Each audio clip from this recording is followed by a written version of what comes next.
Everybody, thank you for joining the Colorado Sun for our panel on the new car culture tonight. We're going to be talking about how the revolution in EVs and transportation will be changing Colorado. That's kind of the official billing, but given the expertise on this panel and people's personal interests and what we know readers have already sent in dozens of questions, we're going to be talking about highways. We're going to be talking about I-70. We're going to be talking about EVs and EV rebates for sure and how you can get them. We're going to be talking about trains. We're going to be talking about bike lanes. We're going to talk about bicycling and pedestrian use of Colorado and how it's changing highway design and city design. All those things will come up. We hope you'll stick with us. We wanted to mention before we get started that the Colorado Sun is a member of the Trust Project, and you can see our commitment to trusted journalism at coloradosun.com/ethics.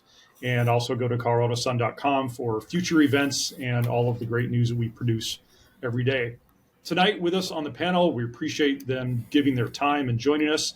We have Tim Jackson, who is the former CEO of the Colorado Auto Dealers Association, a continuing consultant and author in cars and transportation in general, avid bicycling enthusiast himself, avid user of both EVs and fossil fuel cars, and can talk about the pluses and minuses of all of those, and a world traveler, and likes to compare how different areas are adapting to electrification and the movement away from fossil fuel. So, Tim, thanks for joining us.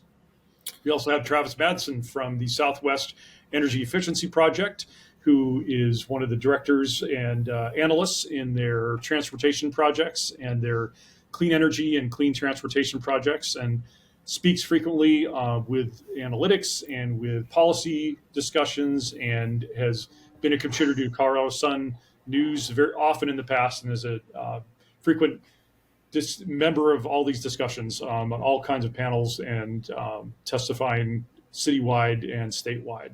We have Tom Fisher, who is the manager of the town of Frisco.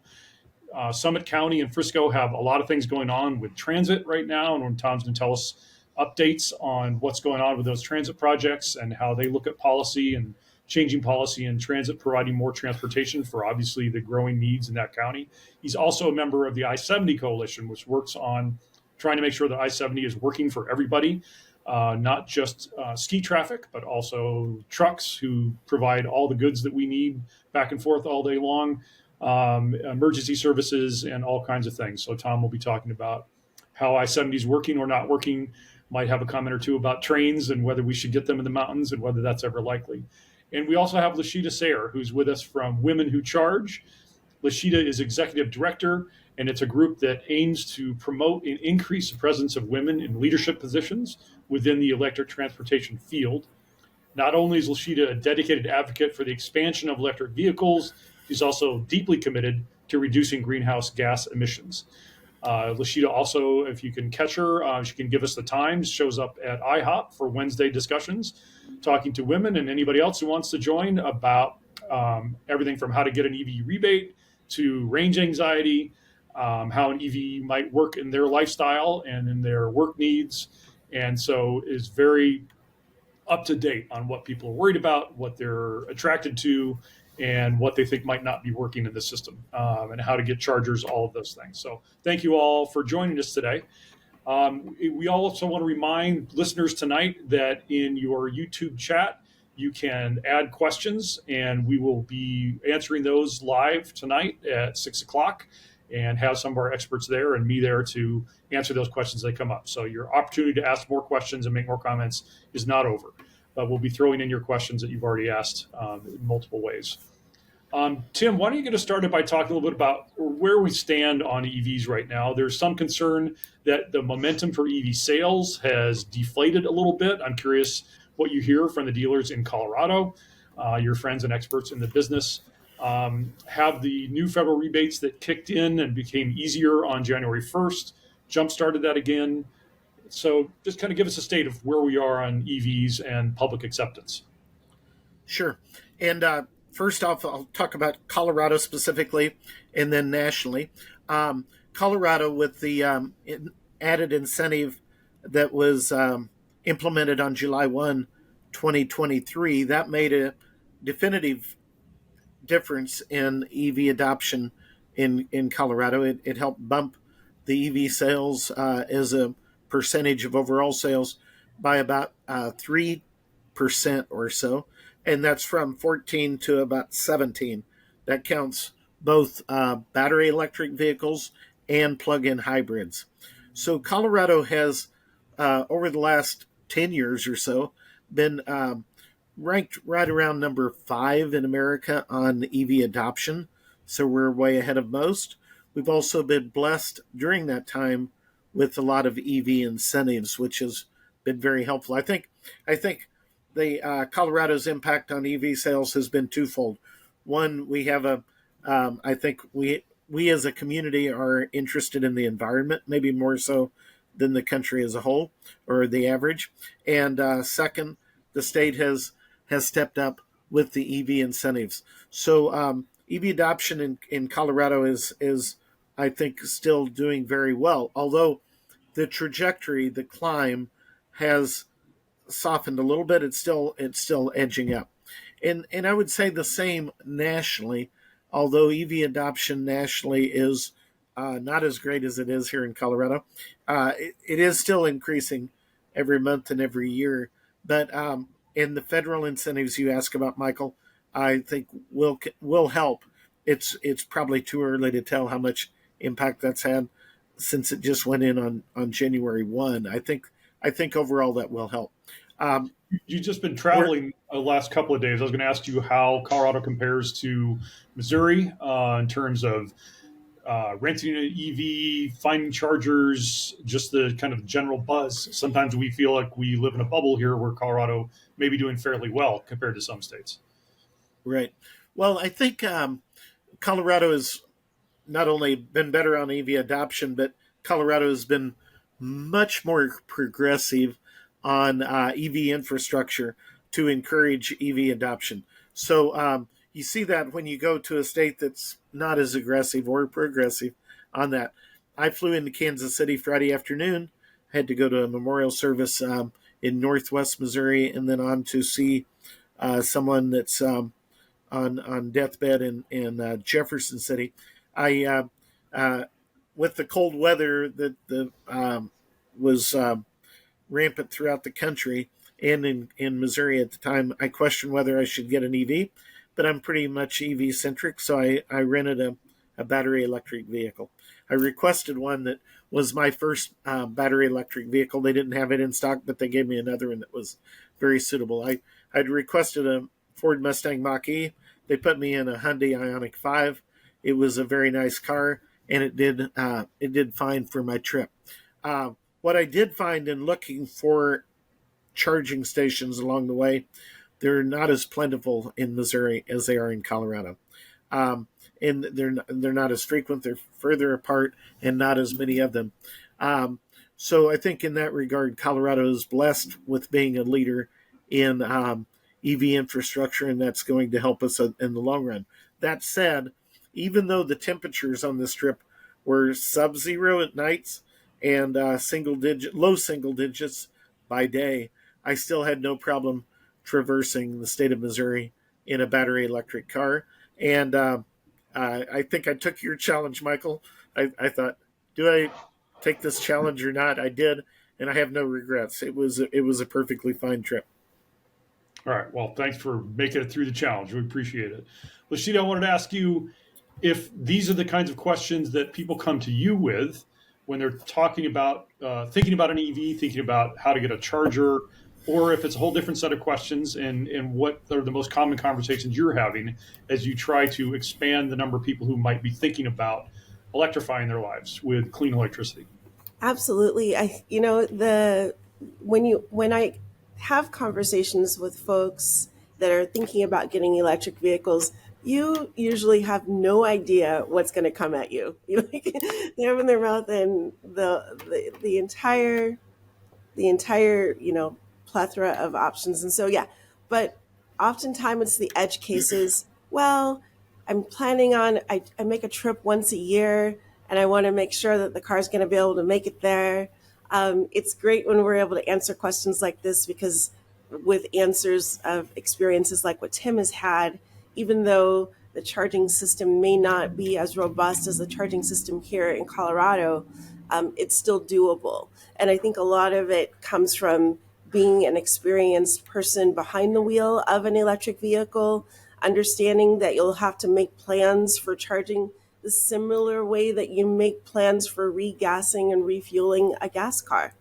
Yes, I get a variety of different types of questions, but a lot of the concerns or the sort of barrier that gets put up that's not as easy to address is when they live in high density housing, when they live in apartment complexes or townhomes or um, condos where that property owner and management company hasn't built charging stations as a part of the building. And so charging at home isn't as easily accessible for them.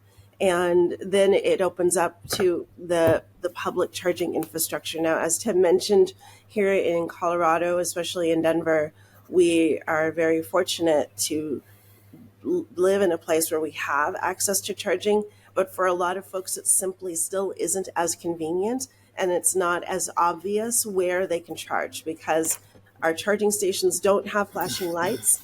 You still need to pull it up on your Google map and type in charging stations near me so that you can see where the charging stations are that are around you because they're just not as visible. You know, if if I had it my way, they'd all have flashing neon lights that say charging station here, but they don't. Instead, they're blending in and they're not as obvious. But um, we've made progress, but they're not visible and they're not as accessible in some of the neighborhoods that I would like to see more charging stations, more curbside charging options, more workplace charging so that that answer is easier to answer because right now it's still a challenge. LaSheita, you serve on state advisory boards, community advisory boards.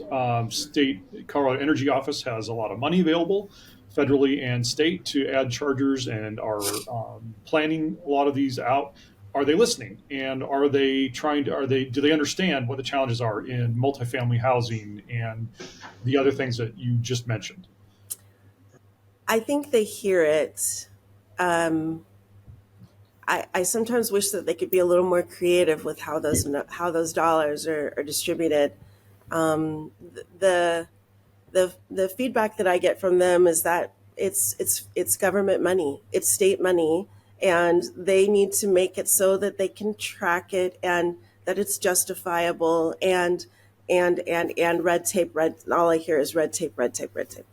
Um, and the applications for some of those funds is complicated. We're often called to advise on folks that are submitting some of those applications to try to help answer questions and suggestions on ways to answer it because it's one application that's meant to fit all sorts of situations and it doesn't quite cover. Not only do I sit on those committees, but we've tried to help organizations apply for some of those monies, and it's still just, in my opinion, it's just too complicated. It's still just too much red tape. It's sometimes for all the time that you spend, if if time is money, for a lot of business people, it is. It's not worth it. It's better just to order the charging station and pay for it out of pocket than to apply for those grants and then be subject to all of the reporting requirements that come with those grants. I've had this conversation with Travis in the past, like, oh, we're looking at this, but it has all these other requirements and it causes so many other things. But the money is there. If you have the time, can put in the resources to apply and you don't mind the other reporting requirements because it works for you, I'm ecstatic that the money is there. I don't want to see it go away. I'd like it to be more flexible. I'd like it to be used to also repair existing charging stations so that we can maintain the infrastructure that we have of charging stations while we're also working to build upon it. I realize those are my own personal opinions. Someone else might disagree, but that's how I see it.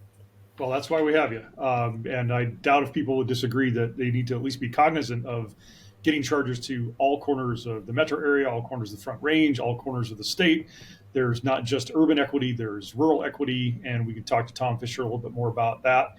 Not so much rural, but at least outside the Front Range area. Travis, you also serve or SWEEP serves or monitors many of these same committees and groups. When LaSheita says the money is there, but maybe the bureaucracy is also there at too thick a level. What's your reaction? How have you seen Colorado building out chargers, creating the systems that people need in order to be comfortable with their decision? So maybe it'd be worth taking a step back to look at the big picture for why we're pursuing electric vehicles in the first place. And at SWEEP, we've done some research looking at what are the available benefits. And if we electrified all of our light and medium and heavy duty vehicles in the state gradually so that most of them were electric by the middle of the century, that would be worth on the order of $60 billion for our state. A lot of that would come in the form of savings on driving, which would benefit businesses and people who are driving to get around in their lives. Additional benefits would come from cleaner air and less climate change. And then there's some additional benefits on top of that for making our electricity system work more efficiently and effectively. So there's a huge opportunity here. It's like there's $60 billion lying around on the ground and we just have to pick it up. Unfortunately, actually bending over to grab that money is not as simple as we would like, and there are some hurdles that are in the way, and LaSheita is describing some of them. But the reason why it's worth figuring this stuff out and pursuing the opportunity is because we're going to save a ton of money, we'll have less pollution, and it'll set us up for a better future. So that's why we're putting all the effort into figuring this out. That's why the state and the federal government have been passing policies to try to accelerate the progress. That's why electric utilities like Xcel, that I work with a lot, are proposing huge investments in building out the infrastructure that we'll need to support a full electric vehicle ecosystem. So I don't want to discount the fact that there's hurdles, but I do want to remind people that the opportunity is big. Okay, great reminder. Appreciate that. And we can go back to you to talk more in detail about rebates and how people access information and things like that, because I know you have a lot of resources on that as well. I want to get to Tom to talk about how this works out on the ground in Summit County and Frisco. Sometimes I wonder about the chicken or the egg thing for people who are planning cities. Do you provide the charger even though there's not the demand for it yet because you need to in order to make people comfortable to getting an electric vehicle, or for the bus system to acquire an electric bus? How do you handle that? What the Electrify America charging station at the corner of the Walmart in Frisco was one of the first outstate stations that I used when I got my EV. Wondering if that's still there and working, and how you guys are doing, how you figure out where to build and how to meet public demand.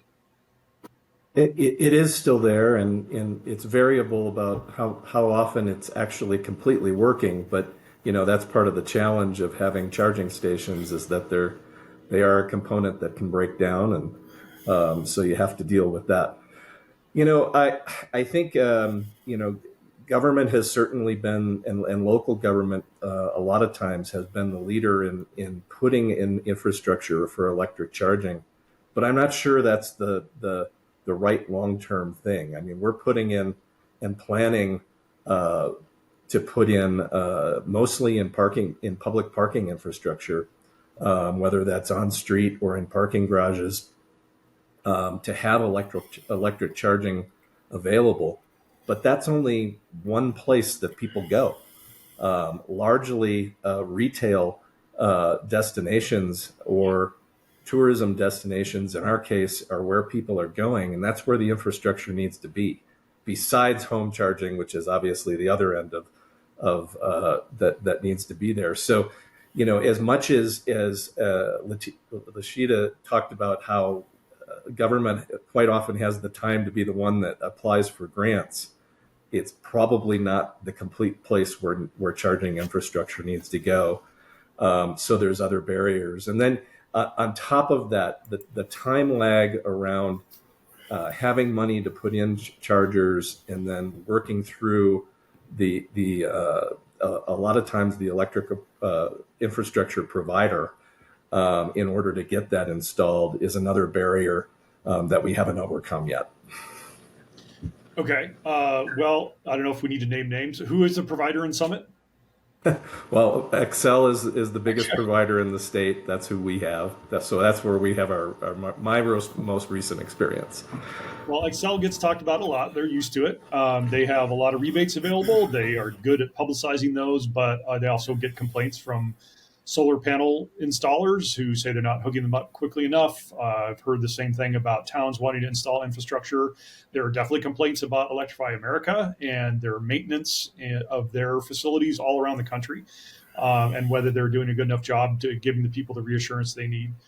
Travis, you talked about building codes. What's going on with making sure that building codes are not a hindrance to getting all these things done? It's less about making sure they're not a hindrance, and it's more designing them so that they result in building out the infrastructure that we need. So one of the things that I think Colorado is doing well is requiring builders of residential homes as well as multifamily housing units or commercial developments to plan for electric vehicle charging to be a part of those projects.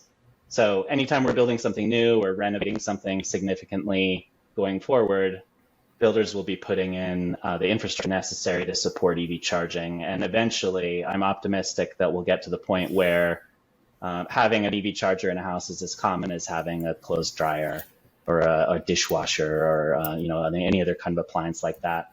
And that in commercial developments, seeing an EV charger at a parking space will be as common as seeing handicap spaces. It's going to take some work to get there, but we are putting the policies in place to get it done.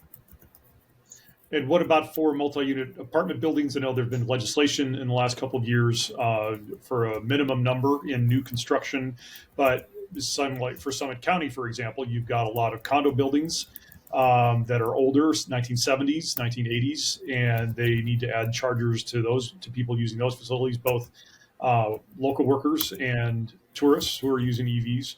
Curious what else can be done on that.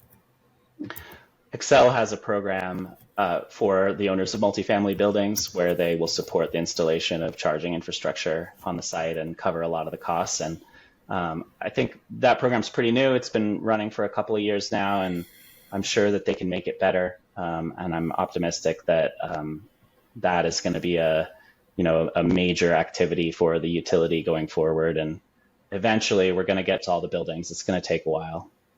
Okay. Tim wants to talk about density, and that's obviously gets into housing issues, but it's all related, as we mentioned before.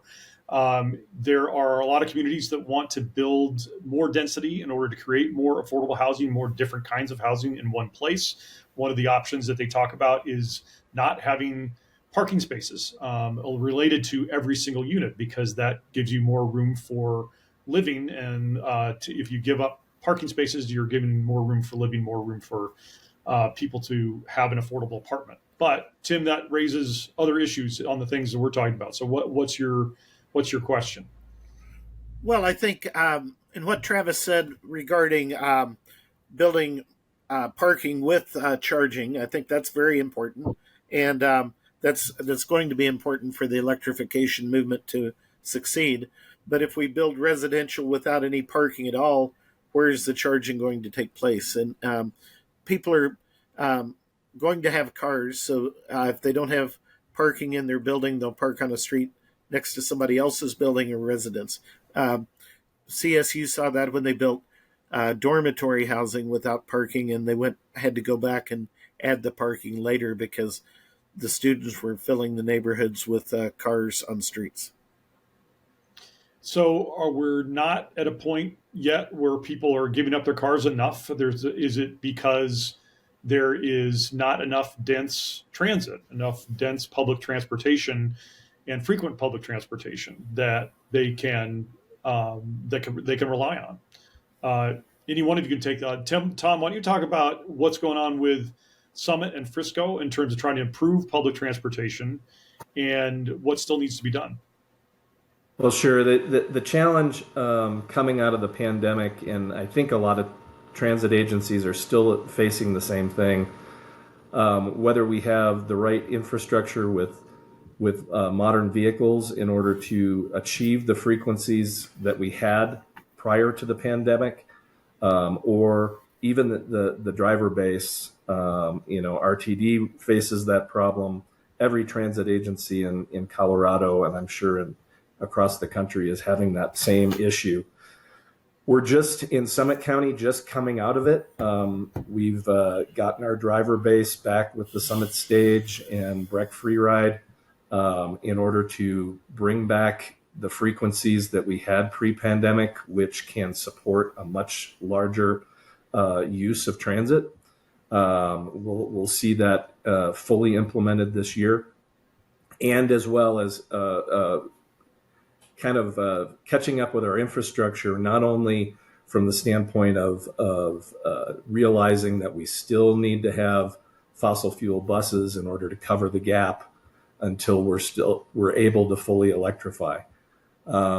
We are spending about $40 million, some of that some federal grants, in order to change out our base infrastructure around bus maintenance, bus storage, and operations in order to be ready when we have a fully electric fleet. And that even anticipates the next innovations in transit that might come that help us bring people out of their neighborhoods in an easier way than just say and walk to the bus stop to our fixed route system, so that we can get people around in the most efficient way. You've talked about the need to serve both tourists in the county and also working commuters. How do you balance that? Is there a lot of demand for public transit in the county? I think the balance is more of a political or image balance than it is anything else. I'm a true believer that if you serve those that are most transit dependent first as your base, especially and I've been in 3 different large tourism areas in the Mountain West. If you serve that base first, you're going to serve your tourist at the same time, because they're both going to the same place. And the origins and destinations and the transit terms are the same. So we really try to concentrate, or at least in past agencies that I've worked with, we really tried to concentrate on that tourism dependent, or that transit dependent population, the workforce, concentrating on walkability and affordability around that workforce, so that we can maximize that. And then by doing that, you're building a good tourism system as well. I was going to have Travis jump in after I ask you about this specific thing. Do bus staying and snow staying make a difference? Has that been a good thing for Summit, for Frisco, for the mountain towns? So in our opinion, first of all, bus staying and snow staying and Pegasus have grown out of a lot of the work that the I-70 Coalition has been a center of. It is making a difference. Speaking back to the same challenges of having drivers and infrastructure in place to service what the need is out there, that's been a challenge over the past couple of years with those systems run at the CDOT level, as well, similar to what we're experiencing regionally and locally in transit. But it's now back in full strength, and they're now working on refining their systems, coming up with reservation systems for bus staying, as opposed to it just being a first come, first served service. It's expanding into different corridors in the state, expanding frequency. So it is having an effect, and it is being used, and it will continue to grow as we allow it to grow with funding and infrastructure. Travis, is the state of Colorado a good bus company, and should they also become a train company sometime in the next year or two? Somebody's got to do it. And I think if there's a gap and the state steps in to fill it, that's a great thing. For me, this goes back to what you were talking about on your last panel, the high cost of Colorado. Life here is expensive. New vehicles, like if you're looking at buying a new car, the typical new one costs somewhere around $48,000, $50,000. That's not a casual expense. There's a lot of people that can't just shell out that kind of money right away. So we need to be providing a full ecosystem of transportation options. We need to be providing housing that might not necessarily come with its own parking space, but costs $100,000 less. That's just a really important thing for us to enable all of the people that we want to live in Colorado to be here. And I have a job. It's a pretty good job, but I have a kid in daycare, and I can't afford 2 car payments. So my family's chosen to have 1 car. And this summer, I had to go to a conference for work in Breckenridge, and I needed to leave the car with my wife so she could take the kid to ski school. I know I'm sounding kind of silly here, but the fact that there was a transit option that I could take from my house, stringing together RTD, Pegasus, and then the summit stage, and could get to my conference. And really, it wasn't all that much different in terms of time commitment than driving. That's a high quality transit experience. I wish that we had more service that was that effective in the state, and I think we need to be putting a lot more money into that for people like me and for folks who can't afford to necessarily have a car payment at all and still need to get to work. It's a critical part of our state's economy and a quality of life. Well, your dilemma sounded very, not silly, it sounded very Colorado. The idea of one part of the family going in one direction, the other part of the family going in another direction with 1 car. Sounds like what a lot of us deal with different points of the day. Tom, would you want to add, with the I-70 coalition, do you want the state to concentrate on mountain trains over the next couple of years? Is that a priority? Is that taking the focus off what could actually help sooner in terms of transportation? I don't. Well, I mean, it may take that focus away, but the problem is we're looking at the opportunity. We have to be dealing with all of it. The short-term solution, Mustang, Pegasus. We have a metered lane that we can use on I-70 as short-term solutions to some of these problems. But we got to be looking at the longer term at the same time. And that's where I think the different type of rail solutions come in. The I-70 coalition is really excited about the other conversations about rail corridors that are going on in the state. We don't look at it as a zero-sum game where we're in competition. If we're figuring out funding streams and feasibility and actually getting some plans on the ground to accomplish these things, whether they be on the I-25 corridor, Estes Park, Winter Park, Craig, it doesn't really matter as long as we start doing it somewhere and keep doing it somewhere. So we're excited about that. We don't think it takes the focus away from I-70. We are confident that the trucking industry and the cargo industry will keep I-70 as a focus. So we're looking forward to all those conversations and being a part of them.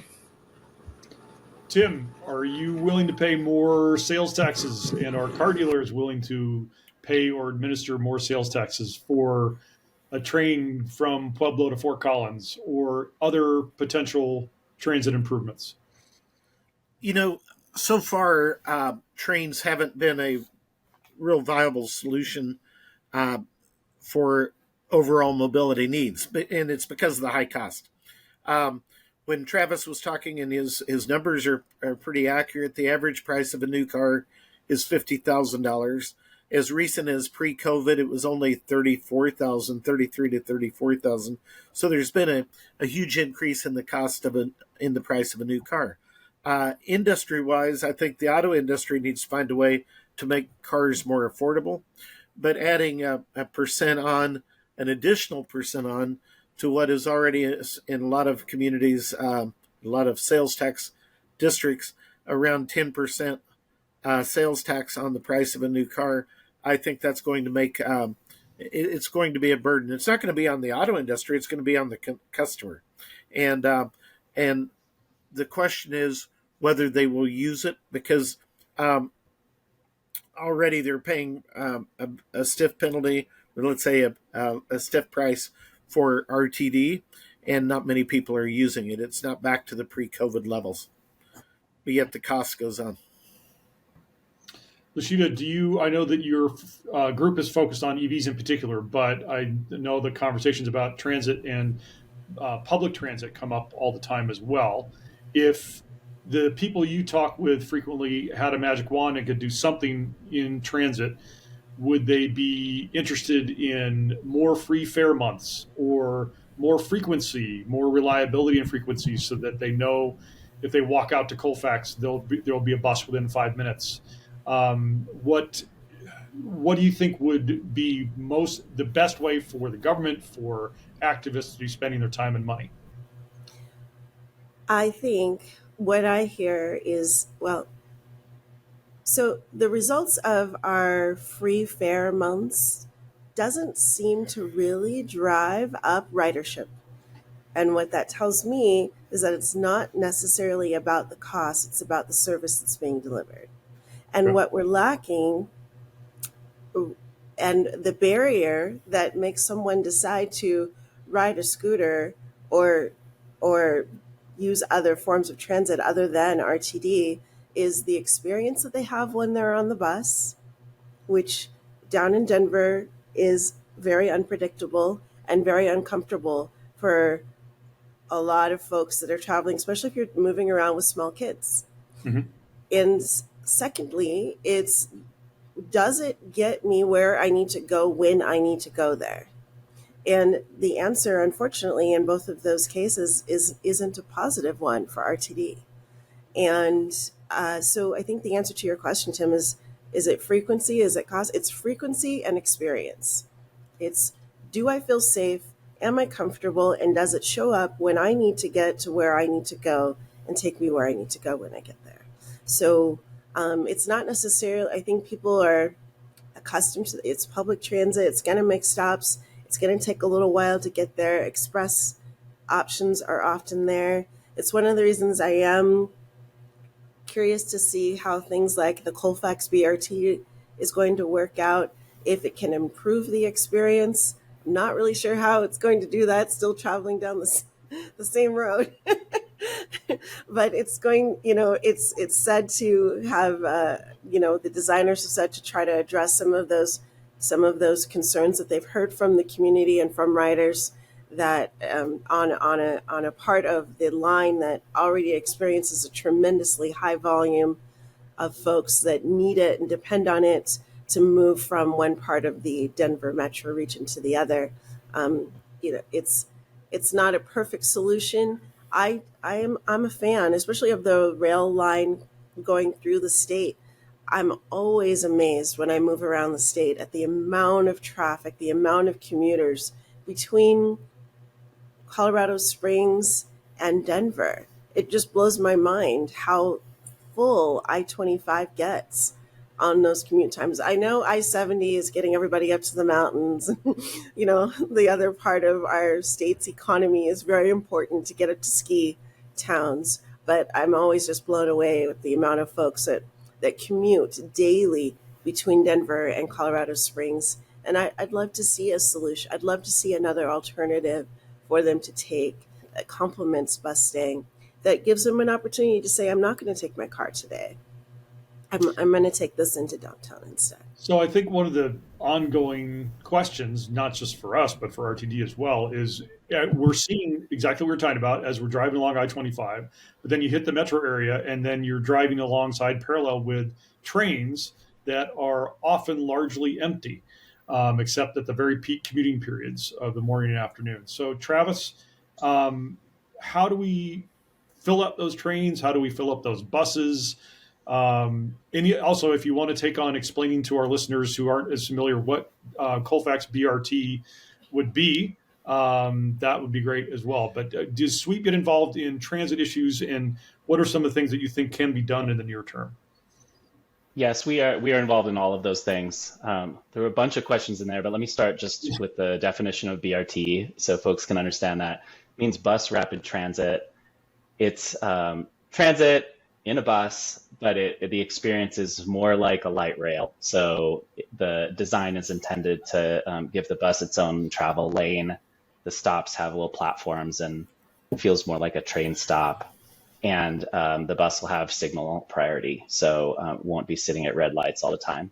And I'm grateful that the federal government invested a ton of money in this sort of thing via the bipartisan infrastructure law. And I'm grateful that the city of Denver and Aurora and RTD are working together on this bus rapid transit line, which I think is going to open in 2027, if I'm remembering correctly. Anyway, construction is going to start imminently, and it's going to take a couple of years to get it up and running. And I think I'm optimistic, having ridden on these things in other places, that it's going to improve the experience, move more people. And I think particularly critical to make investments like this in the environment where we're living, where housing is becoming more and more expensive. Folks, in order to afford to stay here, are being pushed towards the edges of the city where it's often harder to get around without a car. And, you know, something's got to give there. We can't just expect everyone to move out to the fringe of the city and buy a car, because that's just like not the most affordable way or manageable way to do life. So I think the legislature is going to take a hard look at some of these topics this year. If you remember Governor Polis' State of the State address, housing and transportation were central themes.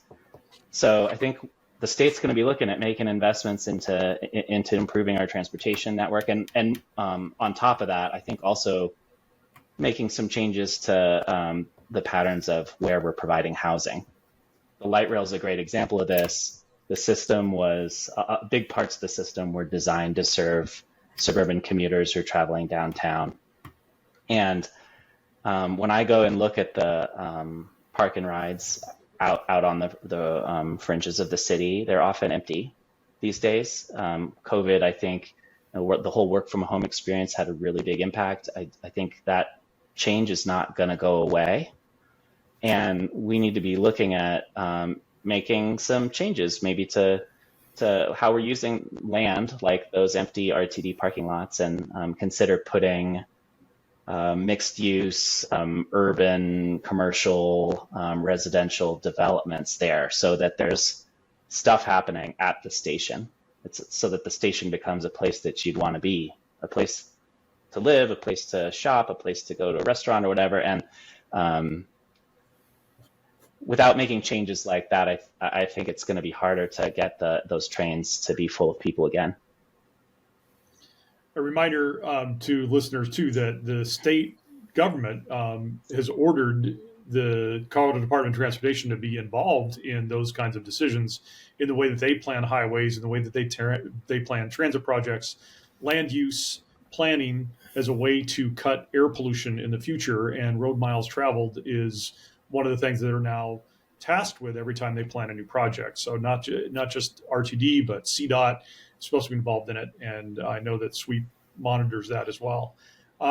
Wanted to make sure that before we wrap things up in 20 minutes or so, make sure that we get to a bunch of reader questions that, if I consolidate them a bit, a lot of them have to do with what LaSheita deals with all the time. Travis deals with this a lot. Tim's folks all deal with this every day, in terms of how you access the help that is available in rebates for transportation. Rebates for home electrification are often the same thing. Sort of talk a little bit about what they are, in a general sense, what is available to people. And then, Tim, you can chime in later and talk about whether the dealers are doing a good job getting the education they need in order to take advantage of all the rebates and help their customers take advantage of all the rebates. But Travis, talk a little about where resources are for people who are considering an electric purchase for their family, whether it's a new or used vehicle, what's available for them, and how they get information about that and link up with those. Okay, going back to electric vehicles. Now's really the best time that there has ever been to buy an electric vehicle. There's an incredible amount of uh, support out there, both for acquiring the actual vehicle and for installing charging. And it's also very, very complicated. And I'm glad Tim's here because um, I think more than ever, the car dealers are the central player. Um, all of these rebates go through the car dealer. So if you're out there and thinking about buying a new or used EV and you want to take advantage of an incentive, step one is to identify a car dealer that has some EVs on their lot and go talk to them. And the unfortunately, the way the policies are designed, the rebates are pretty complicated, and people are going to need help to navigate them. So there's the federal tax credit, which is like up to $7,500 for, I think there's 5 models that qualify right now. There's a used EV tax credit of up to $4,000, which doesn't have those restrictions. Any used EV, as long as it's the first time it's being sold with the tax credit, would qualify. There's a state tax credit, which is a little simpler, which you can claim at the dealership. And then there's a program the state is offering for income qualified folks where if they scrap a vehicle that's older or has failed an emissions test, they can get a subsidy towards a new EV. And then there's another subsidy for customers of Excel. And So that one, even more basic, Travis, let me ask you yeah. this. Should I, and I'll ask Tim the same question, should I decide on the EV of my dreams first and then figure out what rebates are available for it? Or should I go to a dealer and say, show me the cheapest EV you've got after all the rebates? What's the best way to do it? So I've been helping some friends walk through this. And the first question I ask them is, what's your budget? Because you got to have that answer first to know, what vehicles might be affordable for you. And So it's like college tuition. What part of it can you afford?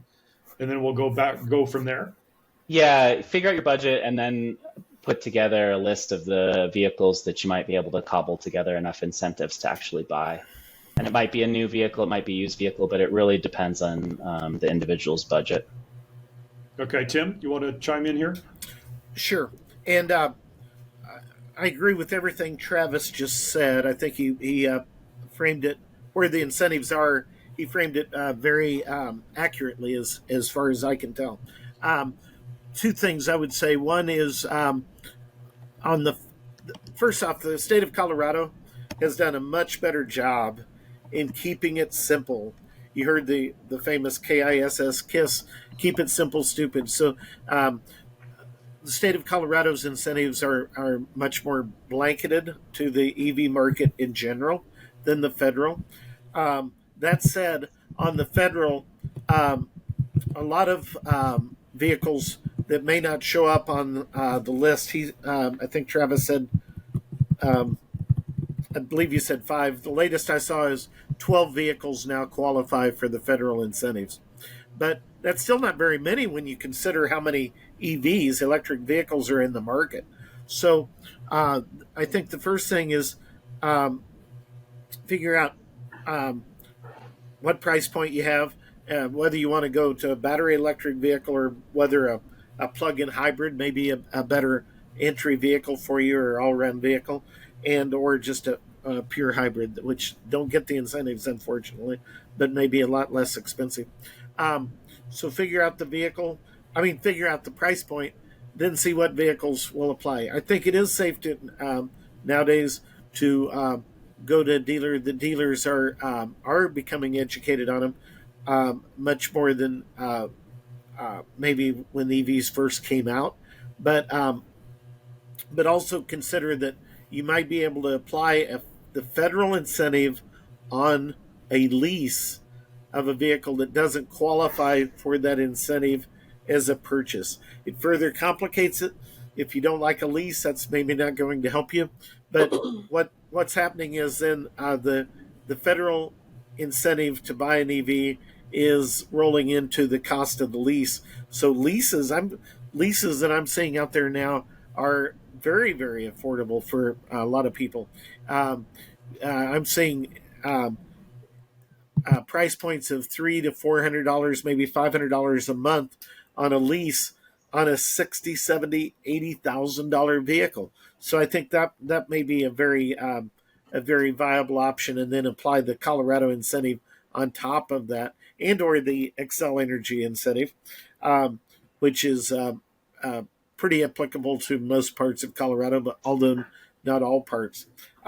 Number one, I think it's always important for the consumer to be informed with a basic level of information. I congratulate LaSheita and her team for all the education that they are doing on on getting people into EVs. I think that's critically important. But whether it's through LaSheita or somebody else, get informed, get educated, find out what works for you on a vehicle, and where you can apply the most incentives, because there is still a cost differential. EVs are still more expensive than, unfortunately, gas-powered vehicles, and the promise of price parity hasn't happened. Let me hit that one point, Michael, before I close out on this, and that is, we were always promised price parity, and now we're starting. We're still a ways from it. We're about $12,000 to $15,000 on average higher price for an electric vehicle than a gas powered vehicle that's of comparable performance, say. But I think there is movement in the direction to create that parity. I think it's just going to take a while to get there, and when we get there, it's going to be a lot better for electrification efforts.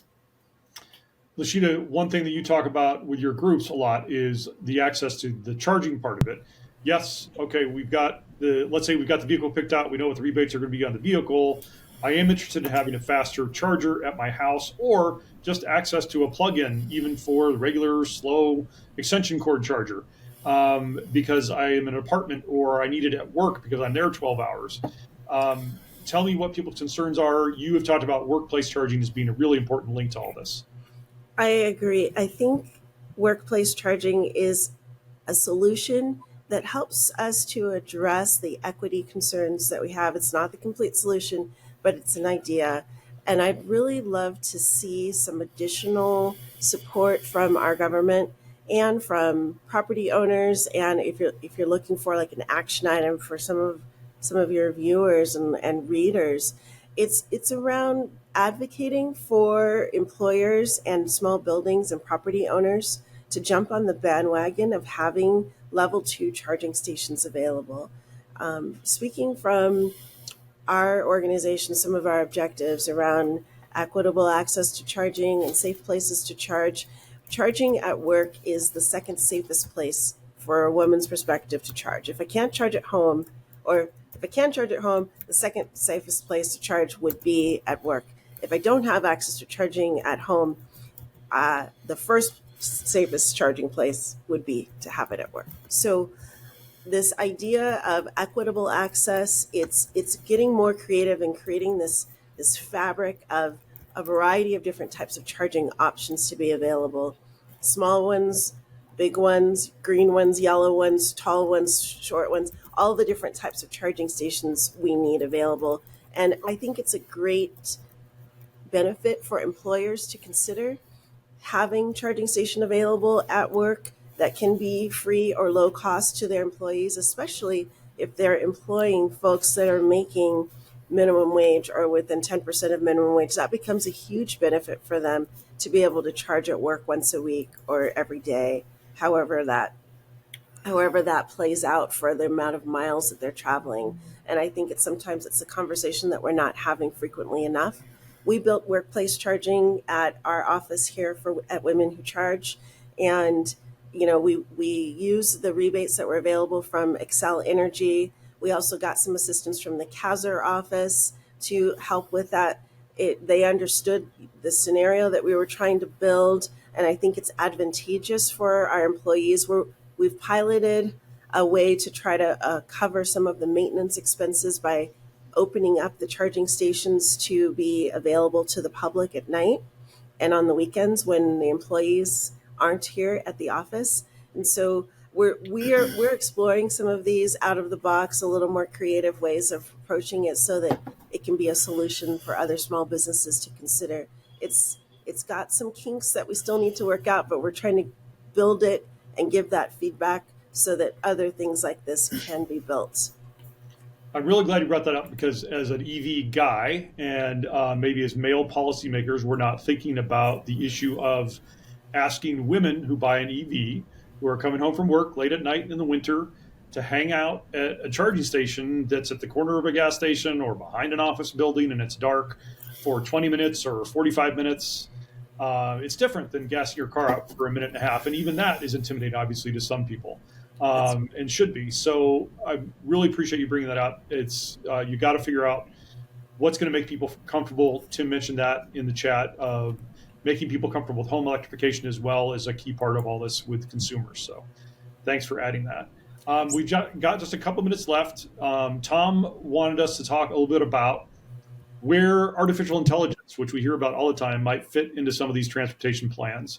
And I think that's a great way to do kind of a lightning round at the end here on where you think artificial intelligence or machine learning or just better and more intelligent systems might contribute to the issues that are most important to you. I'm still trying to figure out why my doctor's office uses the fax machine. So the idea of a flying car is still way off in the future for me. But Tom, what do you see? What were you interested in that made you ask that question? And how can it help Frisco? How can it help the mountain counties? What are you looking forward to? So LaSheita mentioned the experience around transit being one of the barriers, and Travis talked about his own personal experience of linking trips in order to get from the Front Range up to the mountains. That should be easier. That should be really easy to do with the use of technology and developing technology. We're already seeing it where you can link a microtransit trip out of your neighborhood to help you determine the best way to get to the place you're trying to go, whether that's linking together a walking trip, a scooter trip, a biking trip, or how does that work with fixed transit? So just an example of how that, all based on looking at your phone, putting in where you're starting your trip, where you want to end up, and it plans it all out for you, and actually orders the vehicles if there's vehicles involved in order to make that trip happen. We need to make that experience so much easier in order to make it more useful. Travis, do you have any dreams for what AI can do for clean transportation or public transit? I don't think I know a lot about artificial intelligence, but one thing I am thinking about right now is just that one thing I'd like to urge our listeners to do, and also all the policymakers who might be listening, is just keep it simple. There's always a solution to something, that even if it seems super complicated. Like if you're wondering whether you might not be able to charge your EV up in the mountains, don't forget you can plug them into a 120 volt outlet, just like you would your cell phone. Like you might not know that. Really, it's the car. An EV is just a big appliance. Same goes for the bus. It might not come very often, but you can use the transit app on your phone to get a better sense for when that bus is actually going to show up, and that'll make it more easier to use. And we didn't talk about bikes very much, but I was not so sure I'd be able to get my kid to daycare on an e-bike. But turns out I just had to explore like which of the streets between here and the kids' daycare were safe to ride on. And it took me a week or two to explore them all until I found a route that worked. But now I do that all the time. And all that adds up to cost savings for me, and I think that people out there can have the same access to benefits with just a little bit of working through the problems. And I urge everyone to take a second look at things they might feel are in the way. Tim, electric car might just be an appliance, but I still want to know where my flying car is. So when is it arriving? Sure. And the AI, the artificial intelligence for mobility, is coming at us in two forms. One is that we're already hearing a lot about out there, and that's autonomous cars. And so autonomous cars and autonomous ride shares are being tested in several markets around the country. There have been a few hiccups or a few bumps in the road, if we can call them that.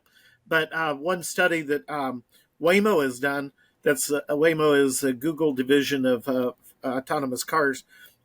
These AI cars, the Waymo cars, are 650% safer than human driven cars. So that's going to reduce traffic fatalities in general. It's going to reduce traffic fatalities involving pedestrians and cyclists.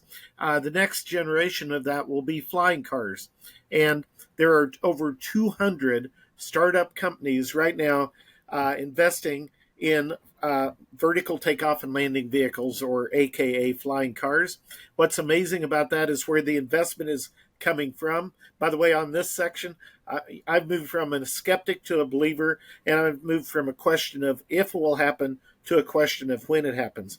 And on the when it happens, a lot of the CEOs of these startup companies are predicting they'll be operational next year. I don't think you and I or anybody in Denver and Colorado are really going to see and feel much impact from vertical takeoff VTOLs by next year, but I think we will see it by 2030, and they will take the pressure off by of our roads and bridges and traffic congestion and urban, let's say, well, just traffic congestion in general by 2030. That's I think the point that I think we'll see an impact from it.